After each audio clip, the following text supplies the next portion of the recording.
जय भीम। जय भारत, जय संविधान। और सर्वप्रथम तो बहुजन समाज में जन्मे सभी संतों, गुरुओं, महापुरुषों को नमन करते हुए करुणा के सागर तथागत गौतम बुद्ध, संत श्रोमणी सतगुरु रविदास जी महाराज, भगवान वाल्मीकि महाराज, गुरु नानक देव, संत कबीर और जो अन्य महापुरुष हमारे हुए हैं उनको भी नमन करते हुए, जिसमें राष्ट्रपिता ज्योतिबा फूले, आरक्षण के जनक छत्रपति साहू जी महाराज, छत्रपति शिवाजी महाराज, पेरियर रामा नायकर स्वामी, पेरियर लल्लई यादव, बाबू जगदेव प्रसाद कुशवाहा, जननायक कपूरी ठाकुर, बिरसा मुंडा, माँ अवंतिका बाई लोधी, माँ झलकारी बाई, माँ रमाबाई, माँ सावित्रीबाई फूले, माँ फातिमा शेख,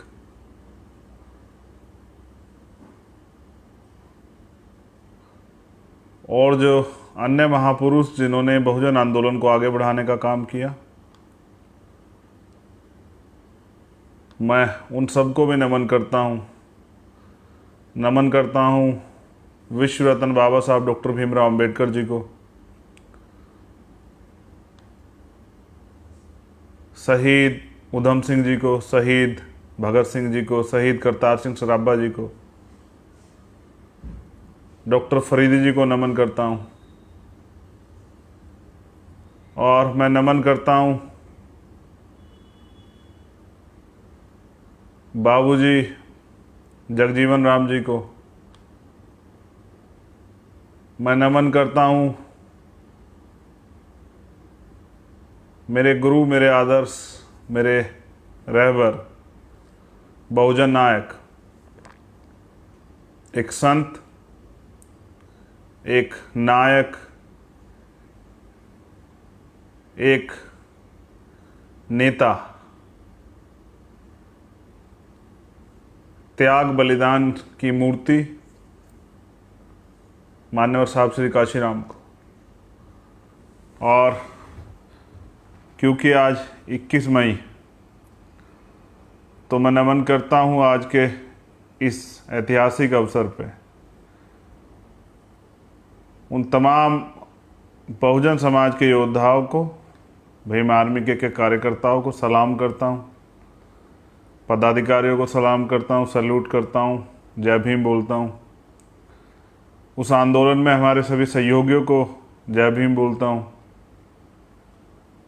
सर्वप्रथम तो बीमारी के बाद मैं पहली बार लाइव आया हूँ, तो स्वास्थ्य में सुधार है,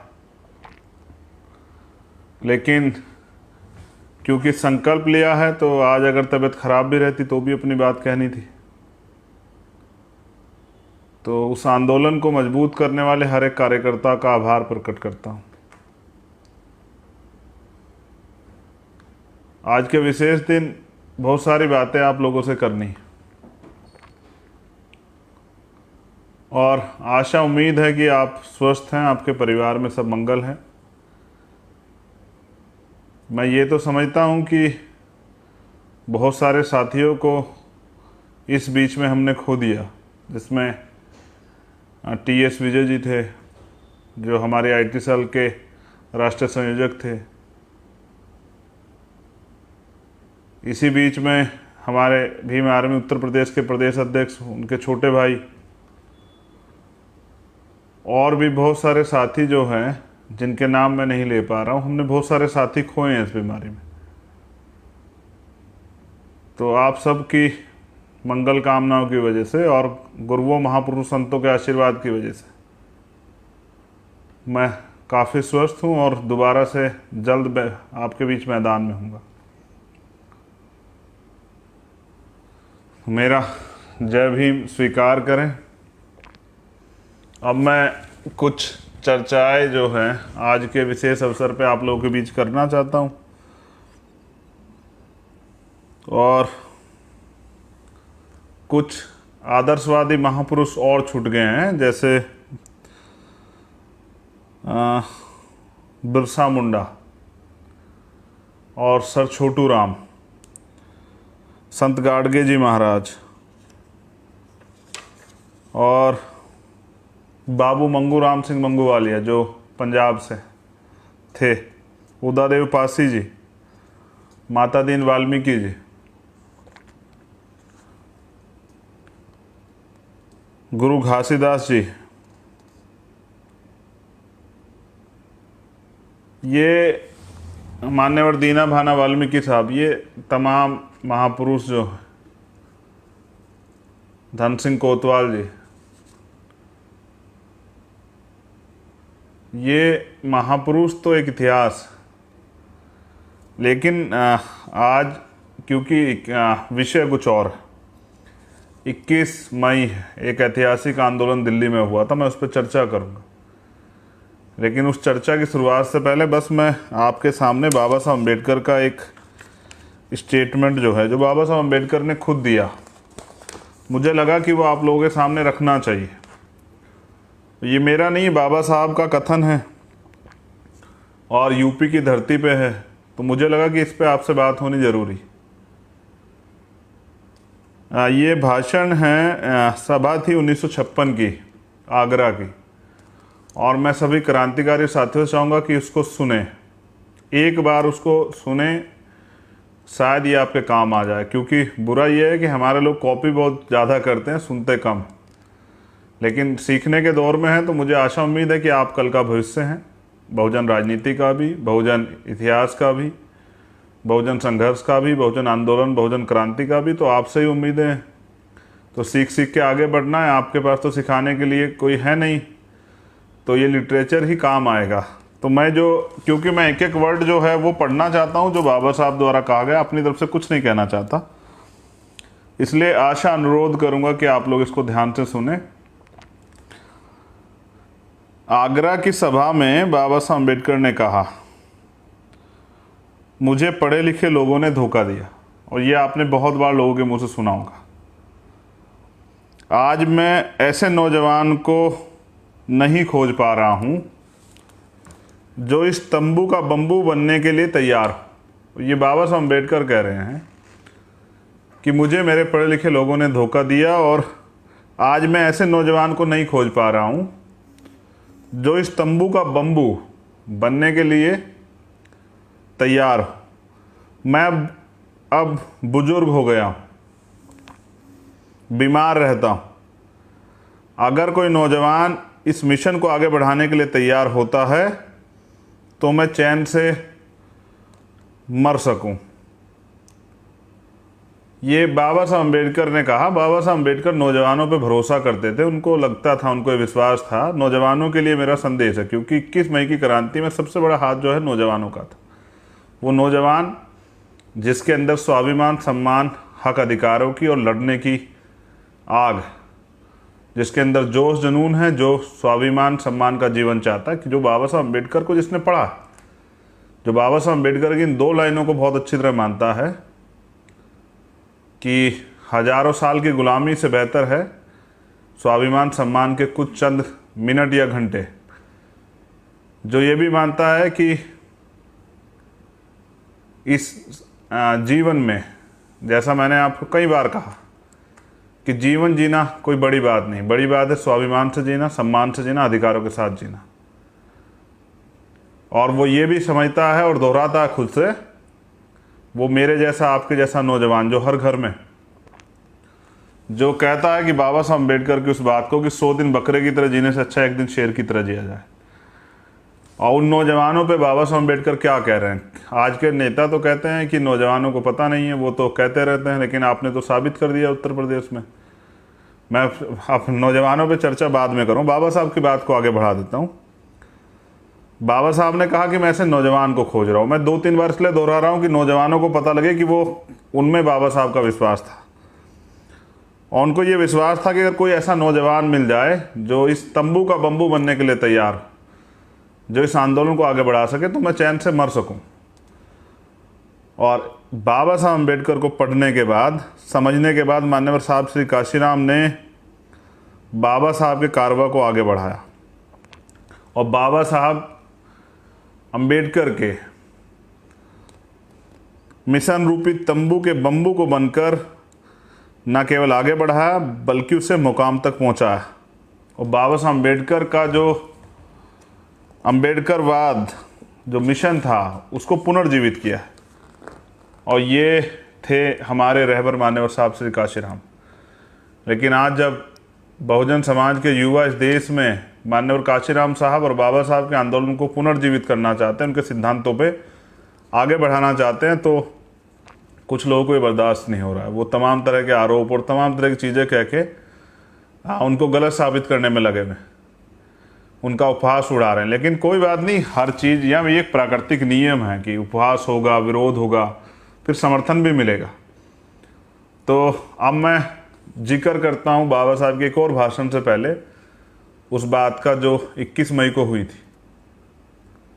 एक तरफ जब राजनीतिक व्यवस्था में हम लोग कमज़ोर पड़े थे उत्तर प्रदेश के अंदर, वहीं हौसले जो हैं नौजवानों के अंदर, जो सालों से जो गुस्सा, अपमान के विरुद्ध लड़ने का, स्वाभिमान का जीवन जीने का, संघर्ष करने का जो जज्बा नौजवानों के बीच अंदर था, और उसको पहली बार दिशा मिली देश की राजधानी में 21 मई को। और इसके लिए मैं दोबारा से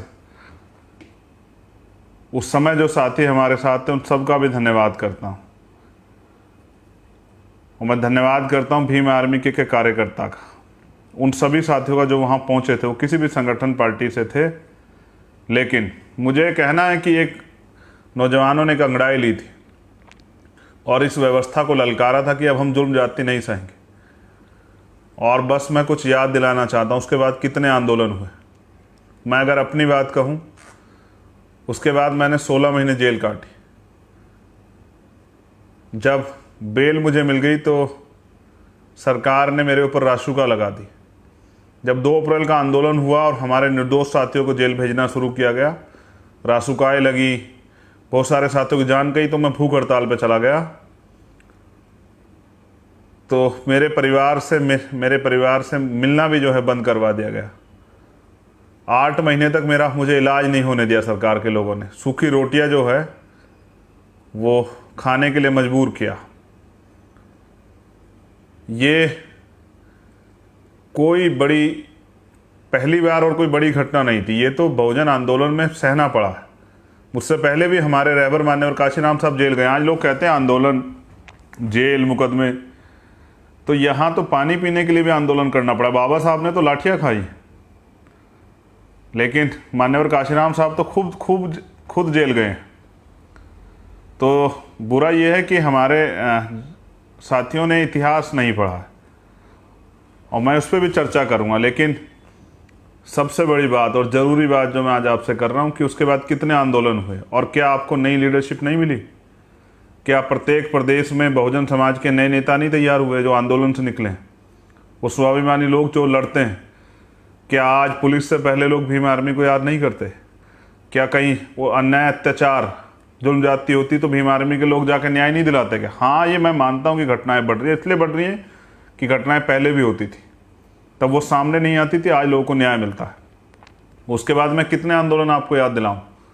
एक से एक बड़े आंदोलन हुए और बहुजन समाज के प्रत्येक वर्ग में हमने लीडरशिप डेवलप की। बहुत जल्द जब मैं भीम आर्मी का स्थापना दिवस आएगा तो आपको बताऊंगा कि कितने नौजवान नेता जो हैं इस आंदोलन में तैयार हुए, और शेड्यूल कास्ट की सभी जातियों में, बैकवर्ड की सभी जातियों, माइनॉरिटी के लोगों में, ये इस आंदोलन की वजह से हुए। भीम आर्मी नामक जो आंदोलन, जो जिसने पिछले, और स्पीड देखिए, आप कहते हैं कि भाई ये जो हैं ये लोग काम नहीं कर पाएंगे, ये लोग चल नहीं पाएंगे, तो 4 साल में सही तौर पे आपने तभी भीम आर्मी को जाना था, लेकिन पिछले 4 साल के अंदर भीम आर्मी ने पूरे देश में अपनी पहचान बनाई, दुनिया में अपनी पहचान बनाई, टाइम्स में अपना नाम जो है कमाने का काम किया।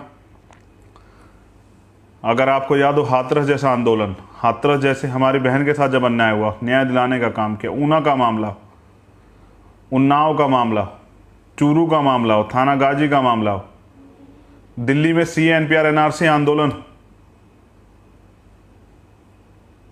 संघियों के खिलाफ लड़ने के लिए एक नौजवानों का एक दल तैयार हुआ, चाहे वो दिल्ली में जब गुरु घर तोड़ा गया हो, ये राजनीतिक दल यहीं थे, ये सब लोग यहीं थे। न्याय तो बहुत दूर की बात है, आवाज़ भी कोई नहीं उठाता था। लेकिन क्या आज आप अपनी बात को कह नहीं पा रहे? आपने तो बल भी दिखाया। तो मैं धन्यवाद करता हूँ, और धन्यवाद इसलिए करता हूँ कि पिछले 4 साल में आपने इतना बड़ा परिवार दिया, और वो जो मान सम्मान दिया, मैं उस कर्ज को चुकाऊंगा अपने जीवन के अंतिम क्षण तक। एक वंचित वर्ग के गरीब बेटे को जो है, जो सम्मान आप लोगों की बदौलत मिला है, उसको मैं जाया नहीं जाने दूंगा। तो मैं मेरा जीवन जो है वो समर्पित है माननीय काशीराम साहब के आंदोलन को। और मैं ये भी बता दूं, आज मैं बिल्कुल खुल के बोलना चाहता हूँ। जो लोग ये कहते हैं कि भाई माननीय काशीराम साहब की बात करते हैं, माननीय काशीराम साहब की उस पर चलते हैं, मैं नहीं कहना चाहता, लेकिन मैं आपको कह देता हूँ, अपने नौजवान साथियों को भी कह देता हूँ। आप कहते हैं कि मान्यवर साहब की पार्टी क्यों चलाते? हमने तो प्रयास किया था उसमें काम करने का, लेकिन वहाँ बोलने वाले नेता नहीं चाहिए, लड़ने वाले लोग नहीं चाहिए, अधिकार सिद्धांतों की बात करने वाले लोग नहीं चाहिए। और सबसे बड़ी बात ये, चलिए मैं आपसे पूछता हूँ, मान्यवर काशीराम साहब ने क्यों बनाई बीएसपी? उन्होंने बामसिफ DS4 क्यों बनाया? वो बाबा साहब की RPI को क्यों नहीं लेके चलते रहे? खैर छोड़िए, उससे भी बुरी बात और अच्छी बात आपके लिए, आप खुद प्रयास करके देखिए प्रैक्टिकल अपने जीवन में। आपके पिताजी ने कोई मकान बनाया होगा, हाँ आप अपने पिताजी से बहुत प्यार करते हैं, हाँ उनकी यादों को संजो के रहना चाहते हैं, लेकिन क्या अगर वो मकान जर्जर हो जाए, जो कि एक समय पे आके हो जाएगा, आप कोई नई गाड़ी लेते हैं, आप नई मोटरसाइकिल लेते हैं, साइकिल लेते हैं, कुछ भी लेते हैं, जब वो एक समय पे आके उसकी एक सीमा हो जाती है, एक उम्र हो जाती है, तो वो उसके बाद अपनी स्पीड छोड़ देता है। तो अंत आप दूसरी चीज़ क्यों खरीदते हैं? आप दूसरा घर क्यों बनाते हैं? आप क्यों तैयार करते हैं कि अच्छा, क्योंकि आप तो अपने पिताजी से प्यार करते थे, आपको तो उसमें पुरानी झोपड़ी में ही रहना चाहिए था, आपने नया घर क्यों बनाया? नया घर इसलिए बनाया क्योंकि हाँ बाबा साहब अम्बेडकर का सपना अभी पूरा नहीं हुआ। और मैं अगर बात करूँ तो इस किताब में आज बहुत कुछ है आपके लिए, लेकिन सबसे पहले मैं बाबा साहब अम्बेडकर जो चाहते थे, मैं बस उस पर चंद लाइनें आपके बीच में रख देता हूँ। और ये इसलिए क्योंकि वास्तविकता में मान्यवर काशीराम साहब और बाबा साहब का सपना पूरा नहीं हुआ, इसलिए हम लोग मैदान में। बाबा साहब अम्बेडकर कहते हैं, आप लोग नहीं मानते कौन सी चीज़ मुझे व्यथित कर रही है और मुझे इतना उदास बना देती है। मेरे मन की बढ़ती चिंता तो यह है कि मैं अपने जीवन के मिशन को पूरा नहीं कर पाया। मैं अपने जीते जी अपने लोगों को अन्य समुदाय के साथ बराबरी की हैसियत से राजनीतिक सत्ता की हिस्सेदारी करते हुए एक शासनकर्ता जमात के रूप में देखना चाहता था। मैं बीमारी के कारण अपंग और असहाय हो गया हूँ। मैं जो कुछ हासिल कर पाया वो बहुत कठिनाइयों परेशानियों से कर पाया।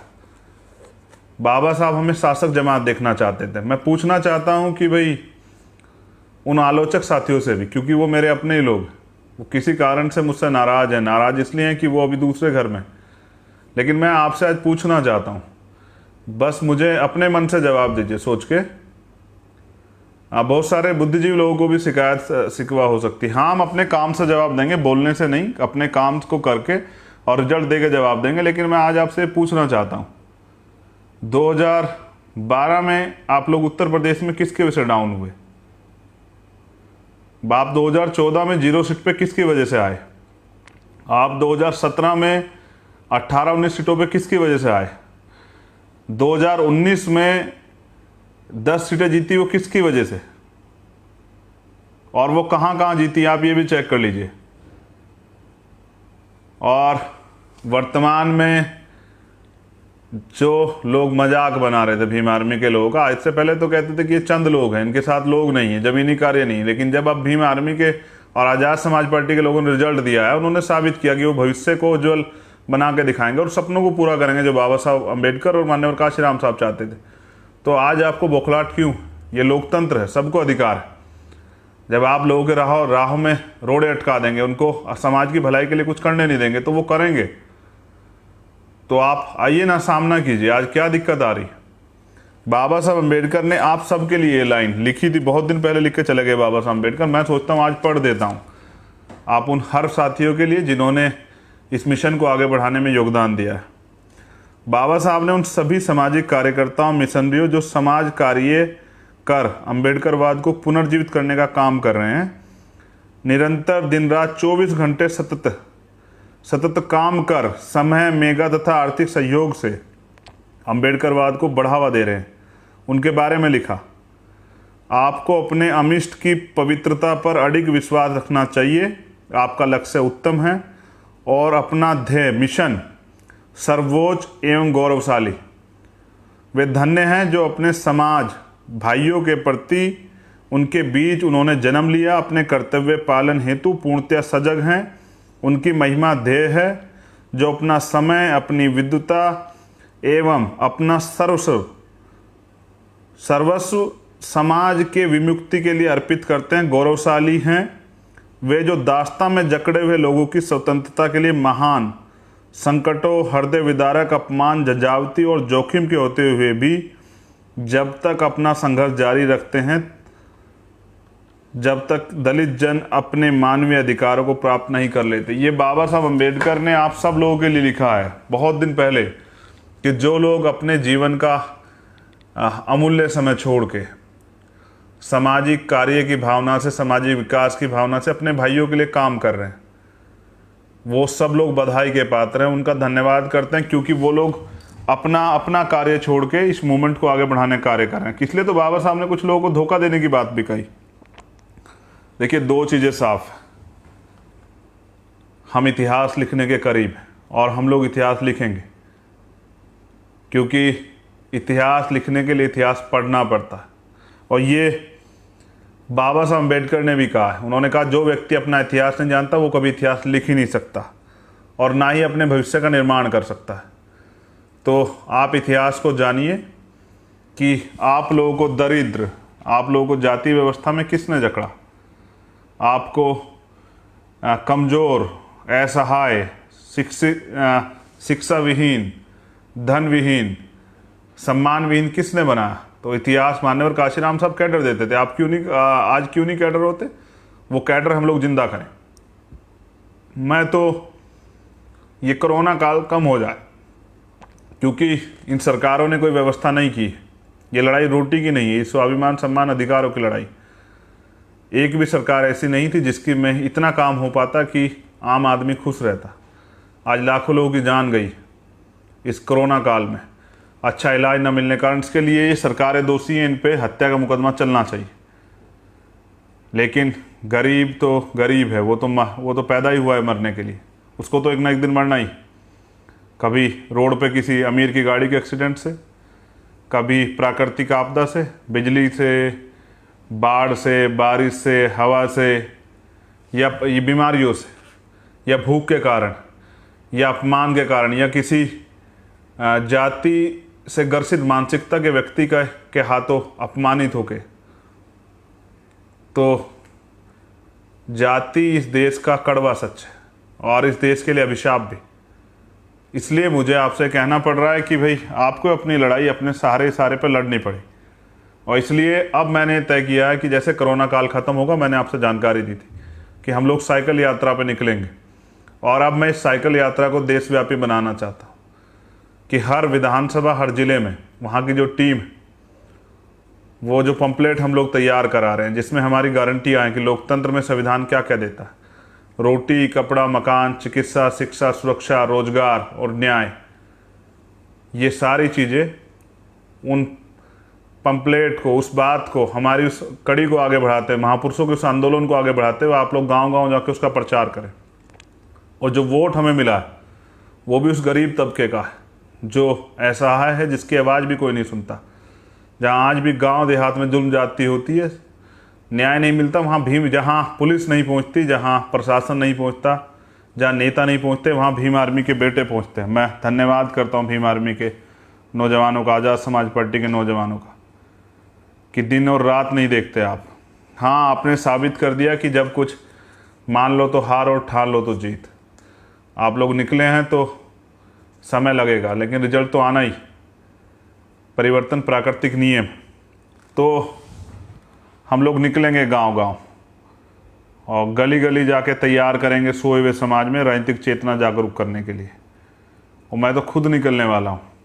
और अब हम लक्ष्य बना के काम करेंगे और मुझे विश्वास है कि हम लक्ष्य के अनुरूप काम करेंगे तो जीतेंगे। जहाँ साथियों खोने का दुख है, वहाँ इस बात का भी स्मरण है कि हम लोग सिर्फ जो हैं वो घूमने फिरने के लिए नहीं है। ये जो जीवन मिला है, इस जीवन में महापुरुषों के आंदोलन को आगे बढ़ाना हमारी प्राथमिकता है। तो मैं नौजवानों से कहना चाहूँगा कि वो हिम्मत ना हारें। हम एक महान उद्देश्य और महापुरुषों के आंदोलन को लेकर चल रहे हैं, उसको आगे बढ़ाना भी हमारी जिम्मेदारी, जिससे हमारी आने वाली पीढ़ी इस देश में गुलाम ना रहे। ये गुलामी की दास्ता की बीड़ियाँ काटनी पड़ेंगी। मैंने 21 तारीख को 2017 में कहा था कि दक्षिण अमेरिका में कोलंबिया आज दास्ता से मुक्त हुआ था 21 मई को 1851 में, और 21 मई को वो आंदोलन था। 21 मई को उसके बाद कई आंदोलन हुए, 21 तारीख को बहुत सारे आंदोलन हुए। हाँ, हमने बहुत सारे आंदोलन सफलता भी हासिल की, लेकिन अच्छी बात क्या है कि हमने नए नेता तैयार किए जो आपके आसपास हैं। आपके अंदर भी एक नेता है जो कुछ करके दिखाना चाहता है। हाँ, इस सिस्टम ने उसको कुचल दिया है, वो उसको आगे नहीं आने देना चाहते और वो बार बार नौजवान और ये गैर जिम्मेदार कह के उसको रोक देते हैं। लेकिन वो खुद को साबित कर रहा है, गांव में वो लड़ाई लड़ रहा है और वो न्याय दिला रहा है। और हाँ, वो अधिकारियों से आंख में आंख मिला के बात कर रहा है। और हाँ, वो अपने लोगों को, आज मैंने कल ही किसी साथी की उससे वॉल से पढ़ा था जिसमें लिखा हुआ था कि कहीं कोई उत्पीड़न हुआ और प्रशासन, पुलिस के लोगों के पास भीम आर्मी के लोग पहुंचे। नहीं, वो आम आदमी जिसके साथ हुआ था, और पुलिस रिपोर्ट नहीं लिख रही थी। फिर अंत में उसने कहा कि क्या तो रिपोर्ट लिख लीजिए वरना मैं भीम आर्मी के लोगों को बुलाऊंगा। हाँ, तो उसका जवाब ये था कि आप बेफिक्र रहिए, अभी कुछ ही देर में आपकी रिपोर्ट लिखी जाएगी, भीम आर्मी के लोगों को मत बुलाइए। हाँ, ये छवि आपकी, इसको लोग दबंग छवि भी कहते हैं। नहीं, मगर मुझे लगता है ये सही है, क्योंकि अधिकार मांगने से नहीं मिलते, अधिकार छीनने पड़ते हैं और बहरों को सुनाने के लिए धमाकों की जरूरत पड़ती है। हाँ, हम लोकतांत्रिक हैं, संविधान को मानते हैं, लेकिन कभी कभी आंदोलन भी करने पड़ते हैं जिससे कि बैलेंस बना रहे। जरूरी एटीट्यूड की तो लड़ाई है। आज समाज के अंदर विश्वास पैदा हुआ है कि उनको न्याय मिलेगा, जो कभी नहीं मिलता था। नरसंहार होते थे, हत्याएं होती थी, बलात्कार होते थे, सामाजिक अपमान होता था, सामाजिक बहिष्कार होता था, लेकिन न्याय नहीं मिलता था। आज न्याय मिलता है और न्याय आसान हुआ, और इसके लिए भीम आर्मी के लोगों ने मेहनत की है। बड़ी बात यह है कि बहुत सारे लोग भीम आर्मी से जुड़ना चाहते हैं, आज़ाद समाज पार्टी से जुड़ना चाहते हैं। मैं उन सभी साथियों को कहूँगा कि अब मैं जब लाइव आया करूँ या पोस्ट डाला करूँ तो भीम आर्मी के इस पेज पे आप अपने नंबर और कॉन्टैक्ट नंबर और अपने नाम भेज दिया कीजिए। मैं प्रयास करूँगा कि एक लिस्ट जारी करा दूँ बहुत जल्द, जिस जिलों में और प्रदेशों में, कि जिससे आप आसानी से वहाँ जुड़ सकें। मैं अकेला व्यक्ति हूँ, मेरे पास बहुत सारे काम है, मैं सब लोगों के जवाब नहीं दे सकता हूँ, लेकिन मेरी आशा और मेरी कोशिश रहती है कि मैं सब लोगों से ज़्यादातर लोगों से बात कर पाऊँ। लेकिन ये इस संगठन इसीलिए कि मैं भी नहीं हूँ, तो वहाँ बहुत सारे हर प्रदेश में चंद्रशेखर है, हर प्रदेश में जो है हमारे नेता हैं जो काम कर रहे हैं। अब मैं नौजवानों के लिए 2 चीज़ों पे बहुत ज़रूरी बात करना चाहता हूँ। पहली बात, मिशन चलाने के लिए चाहिए क्या? ईमानदारी, कार्य के प्रति, अपने लक्ष्य के प्रति, अपने समाज के प्रति संघर्ष, खूब संघर्ष, हवाई नहीं, ज़मीनी संघर्ष, आम जनता के बीच जुड़ाव, लोगों के बीच जाके उनके दुख सुख को सुनना, वो संघर्ष का हिस्सा है। लोगों को जाके तैयार करना, समझाना। तीसरी बहुत जिम्मेदारी की जो चीज़ है वो है प्रतिज्ञा, संकल्प। और जिसने जब जब प्रतिज्ञा ली है और उसके साथ उतनी मेहनत की है, वो आगे बढ़ा। और गुलामी काटने की प्रतिज्ञा ली बाबा साहब अम्बेडकर ने, पाखंडवाद को ख़त्म करने की प्रतिज्ञा ली तथागत बुद्ध ने। पाखंडवाद, झूठ, अंधविश्वास के खिलाफ आंदोलन चलाया संत श्रोमणी सतगुरु रविदास जी महाराज ने, संत कबीरदास जी महाराज ने, गुरु नानक देव ने। और बहुजनों को शासक बनाने की सच्ची प्रतिज्ञा की माननीय काशीराम साहब ने। तो वो कहते थे तमन्ना अगर सच्ची हो तो रास्ते हजार होते हैं, तमन्ना अगर झूठी हो तो बहाने हजार होते हैं। तो सच्ची प्रतिज्ञाएं सफलता की तरफ लेके जाती हैं। और सबसे ज़्यादा ज़रूरी है त्याग। बाबा साहब अम्बेडकर चाहते तो किसी देश के प्रधानमंत्री बन जाते, वो चाहते तो विदेश में अपने परिवार के साथ रह लेते, वो चाहते तो बड़े उद्योगपति बन जाते, वो चाहते तो दुनिया के सबसे बेस्ट इंटेलेक्चुअल्स बन जाते। लेकिन उन्होंने चुना क्या? त्याग। और करोड़ों लोगों की गुलामी काटने के लिए अपने बच्चों का, अपने परिवार का, खुद का बलिदान दिया। ऐसा ही त्याग किया माननीय काशीराम साहब ने। वो मुख्यमंत्री नहीं बने लेकिन वो बन सकते थे, वो राष्ट्रपति भी बन सकते थे, वो गवर्नर भी बन सकते थे, लेकिन उन्होंने बनाया। और उनके त्याग की वजह से आज वो माननीय काशीराम है और हम सब लोग उनको याद करते हैं उनके जाने के बाद। तो ये 4 चीज़ें बहुजन मिशन के लिए सबसे महत्वपूर्ण, और ये आपके जीवन के लिए महत्वपूर्ण है। आप कोई भी काम करना चाहते हैं, 4 चीज़ें आपके पास जरूरी है।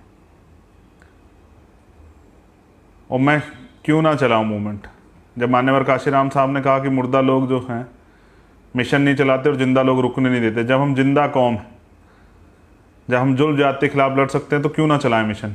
क्यों ना मान्यवर काशीराम साहब का और बाबा साहब का सपना पूरा करें? क्यों ना करोड़ों लोगों के जीवन में बदलाव करें? क्यों ना इस अन्याय, अत्याचार, जुल्म जाति की ज़िंदगी से अपने लोगों को मुक्ति दिलाएं? क्यों ना उनके छिने हुए अधिकार उनको दिलाएं? क्यों ना हर गरीब माँ के आंसू को पूछें? क्यों ना आप हर गरीब बाप के, चाचा ताऊ के, बुजुर्ग के सम्मान की सुरक्षा करें, उनके जीवन को अच्छा बनाएं? क्यों ना हर हम नौजवान को हाथ पकड़ के रोजगार दें, भाईचारा बनाएं, एक अच्छा समाज बनाएं, स्वस्थ समाज। कमज़ोर ताकतवर में कभी समझौता नहीं होता। तो ये जो जानें गई हैं, ये बचाई जा सकती थी अगर बचाने की निष्ठा होती। इस पे मैं बड़ा काम करूँगा। और अगले जिस दिन ये लॉकडाउन खुलेगा, आप विश्वास कीजिए, उसके चंद दिनों बाद उत्तर प्रदेश का माहौल बदलेगा। वंचित वर्ग के लोगों को का विश्वास और मजबूत होगा। लेकिन एक और बहुत ज़रूरी बात, अगर सफलता चाहिए, ये आपके लिए, एक एक आज़ाद समाज पार्टी कार्यकर्ता पदाधिकारी और भीम आर्मी के पदाधिकारी कार्यकर्ता के लिए। काशीराम साहब कहते थे कि झाड़ू जब तक इकट्ठा रहती है तब तक सफाई करती है, और जब खुद सिक्कों में बढ़ जाती है तो खुद कचरा बन जाती है। तो एकजुट रहोगे, दोस्त दुश्मन की पहचान करके रखोगे, अपने कार्य को आगे बढ़ाते रहोगे, तो जीवित रहोगे, स्वाभिमानी रहोगे और अपनी सफलता की तरफ बढ़ते रहोगे।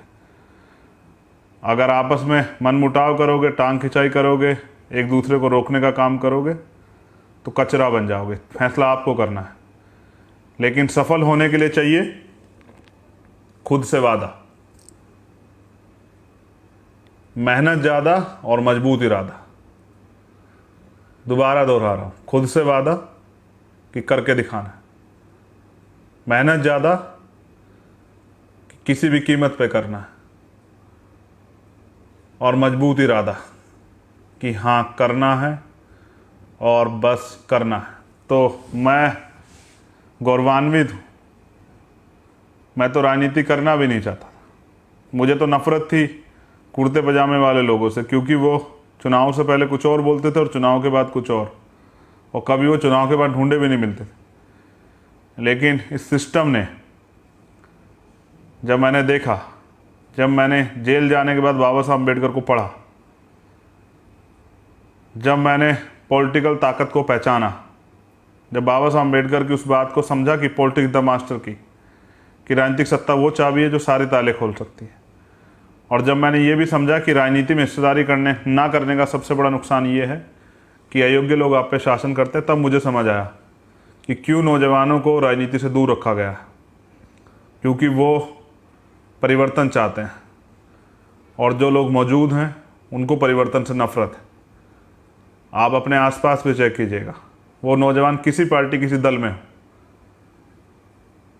कब तक नकारा जाएगा नौजवानों को। और जब कोई नौजवान आगे बढ़ता है तो जब उसको रोका नहीं जा सकता तो उसके ऊपर आरोप ही लगाए जाते हैं। और आरोपों से घबराने की जरूरत नहीं है। अगर आप सच्चे हैं तो आरोपों से ना घबराएं, ना उनका जवाब दें। हाँ, चलते जाएं, आगे बढ़ते जाएं, संघर्ष करें। जो किताबी बातें मैंने आपको बताई, उनको बताने के पीछे एक कारण और भी था, उसको पढ़ने के पीछे, क्योंकि मैं अपनी तरफ से कुछ भी नहीं बोलना चाहता था। मैं वो बोलना चाहता था जो बाबा साहब ने बोला था, क्योंकि बाबा साहब अम्बेडकर कह के गए कि 21वीं सदी हमारी, हम लोग शासक जमात बनेंगे। उन्होंने ऐसा नहीं कहा, उन्होंने ऐसे ही नहीं कह दिया ये बात। वो समझते थे और ये भी समझते थे कि इसको आगे कैसे बढ़ेगा। तो आप चैलेंज स्वीकार कीजिए, जैसे आप आज भी स्वीकार कर रहे थे। चैलेंज लेना सीखिए, उसको पूरा करना सीखिए, उसके लिए मेहनत करना सीखिए। सस्ती लोकप्रियता के चक्कर में मत पड़िए, शॉर्टकट मत अपनाइए, मेहनत कीजिए, गांव-गांव जाके संघर्ष कीजिए। मैं तो आपकी बदौलत हूँ, मुझे तो आपने तैयार किया। मैं ये भी कह देना चाहता हूँ मेरे साथियों कि सूरज पश्चिम से निकल सकता है और पूरब में छिप सकता है।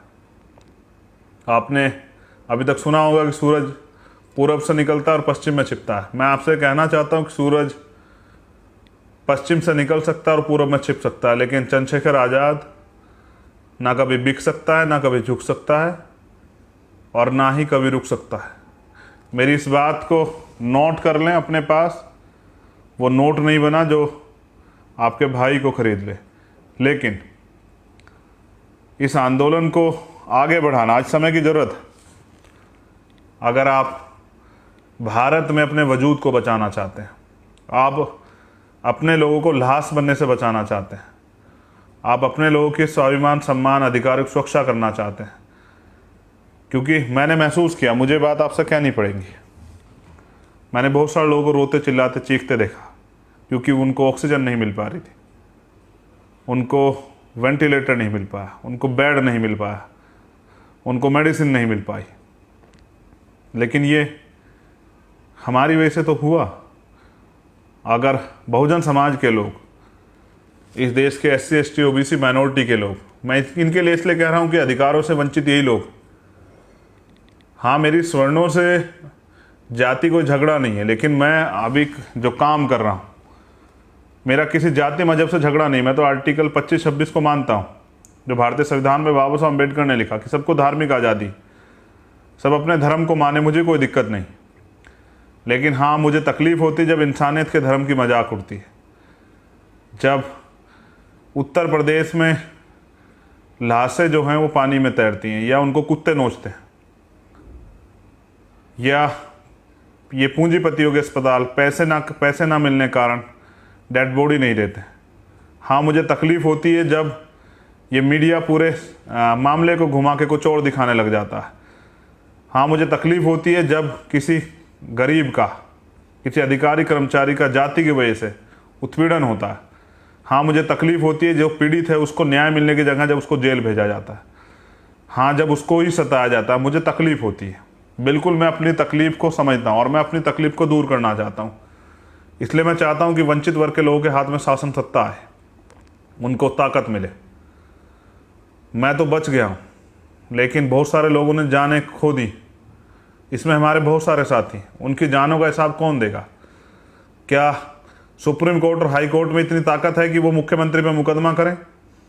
क्योंकि जब उत्तर प्रदेश में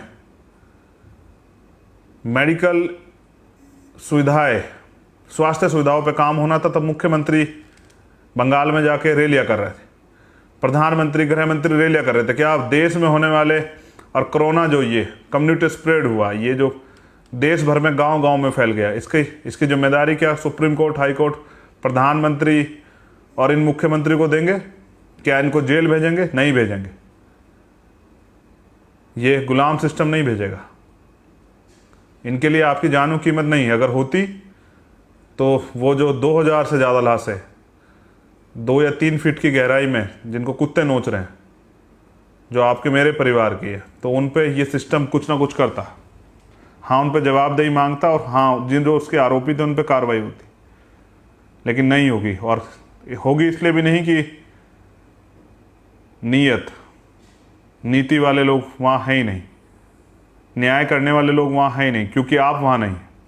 वहाँ किसान नहीं है तो किसानों की बात नहीं होगी, वहाँ नौजवान नहीं है तो नौजवानों की बात नहीं होगी, वहाँ महिलाएं नहीं है तो महिलाओं की बात नहीं होगी। मुझे ऐसा लगता है वहाँ मजदूर नहीं है, मजदूरों की बात नहीं होगी। और बहुत पीड़ाएं। अभी मेरे एक साथी ने मुझसे कहा कि मैला आज भी गांव में ढोया जाता है लोगों द्वारा, और ये बंद होना चाहिए, सुप्रीम कोर्ट का ऑर्डर। मैंने विश्वास दिलाया कि ये हम बंद करेंगे, ये होना चाहिए। कुछ काम सरकार बनने पर करेंगे और कुछ काम बिना सरकार बने आंदोलन से करेंगे। हर चीज़ कुछ कीमत मांगती है। अगर आपको अधिकार चाहिए तो कीमत चुकानी पड़ेगी, सम्मान चाहिए तो कीमत चुकानी पड़ेगी। आप अगर नमक भी चाहेंगे तो उसकी कीमत चुकानी पड़ेगी। लेकिन आप सत्ता चाहते हैं, उसकी बड़ी कीमत चुकानी पड़ेगी। आप गुलामी की बेड़ियाँ काटना चाहते हैं, उसकी बड़ी कीमत चुकानी पड़ेगी। तो मैं उन माओं को भी आज धन्यवाद करता हूं जिन्होंने भीम आर्मी के वीर सपूत जो हैं अपने बेटों को इस सामाजिक कार्य में लगाया। मैं उन माओं को, उन पिताओं को, उन बहनों को, उन तमाम सम्मानित बहुजन समाज के हमारे जो जिम्मेदार लोग हैं उनको आभार धन्यवाद प्रकट करता हूँ। ये बहुजन समाज हमारा परिवार है, भीम आर्मी हमारा परिवार है। तो आप इस परिवार में जो हमारी माएँ, बहनें, छोटे बच्चे, बुजुर्ग, नौजवान साथी, आप सबका मैं आभार प्रकट करता हूँ। लेकिन लड़ाई अभी शुरू हुई, ख़त्म नहीं हुई। मैं प्रधानमंत्री की तरह रोऊंगा नहीं। अगर मैं प्रधानमंत्री होता तो भारत के हालात कुछ और होते। शायद कोई गरीब इलाज ना मिलने के कारण नहीं मरता, शायद किसी को कर्जा ना चुकाने की वजह से आत्महत्या नहीं करनी पड़ती, शायद कोई भूखा पेट जो है नहीं सोता, शायद किसी गरीब पे, शोषित पे अत्याचार नहीं होता। हाँ, बहुत सारे शायद, किसी बहन का अपमान नहीं होता। लेकिन मुझे लगता है कि वो दिन दूर नहीं कि जब वंचित वर्ग के लोग इस आंदोलन को आगे बढ़ाएंगे और अपनी हिस्सेदारी तय करेंगे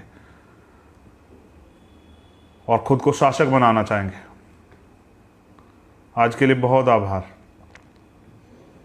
ये ऐतिहासिक दिन फिर आएंगे आपकी लाइफ में, लेकिन आप तय करें कि कब तक आप लाशों पर रोते रहेंगे या इस परेशानी को, इस जो ये परेशानियों से भरी ज़िंदगी, इससे मुक्ति चाहते हैं, इस सिस्टम को ठीक करना चाहते हैं। वो कहते थे ना काशीराम साहब, जो सरकार निकम्मी हो सरकार बदलनी है। तो निकम्मे लोगों को बदल के अच्छे लोगों को बनाना पड़ेगा। मुझे विश्वास कि इस लड़ाई में आप मेरा साथ देंगे। अपनी ताकत को इकट्ठा कीजिए। और एसी के रूम से में बैठ के काम नहीं चलेगा नौजवान साथियों। जैसे ही माहौल सामान्य हो निकलना पड़ेगा। मैं भी चाहूँगा कि मैं देश से वो जो सीखना चाहते हैं या कुछ करके दिखाना चाहते हैं, जब साइकिल यात्रा चलेगी तो कोशिश करूँगा हर ज़िले से, देश के हर ज़िले से एक वो नौजवान जो, जैसे मान्यवर काशीराम कहते थे, एक जिला एक किला, एक कप्तान को मैं भी कोशिश करूंगा अपने साथ रख के उसको सिखाने का काम करूंगा। और इस देश में वंचित वर्ग के अधिकारों की सुरक्षा करने का काम जो है भीम आर्मी और आज़ाद समाज पार्टी करेगी। आप सभी का मंगल। जय भीम, जय भारत, जय संविधान। आप सभी के परिवारों के लिए बहुत बहुत मंगल कामनाएं, सभी प्रदेशवासियों के लिए मंगल कामनाएं, हमारे देश के लिए मंगल कामनाएं, और इन नेताओं को सद्बुद्धि मिले। जय भीम, जय भारत।